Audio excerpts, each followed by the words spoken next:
Jangan menganggap saya bodoh. Jelas kowe sing njaluk duit. Jelas kowe sing balik.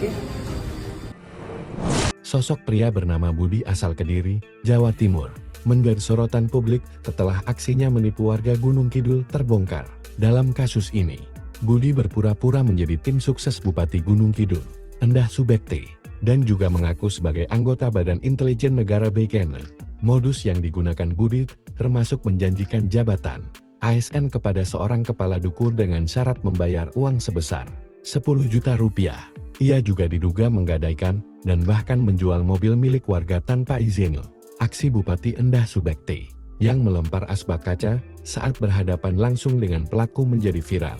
Endah disebut merasa geram karena nama baiknya dicatut dan warga daerahnya menjadi korban.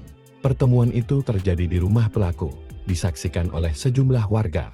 Bupati Endah kemudian menyerahkan Budi ke Polres Gunung Kidul.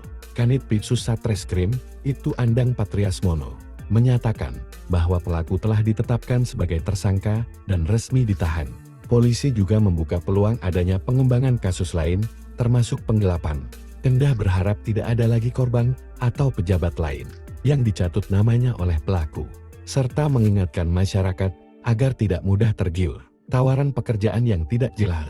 Endah Subekti sendiri merupakan Bupati Gunung Kidul terpilih untuk periode tahun 2025-2030 setelah memperoleh 179.460 suara dalam Pilkada tahun 2024. Sebelumnya, ia menjabat sebagai anggota DPRD Gunung Kidul periode tahun 2019-2024 dengan fokus pada program pemberdayaan ekonomi, peningkatan layanan kesehatan, dan pelestarian lingkungan.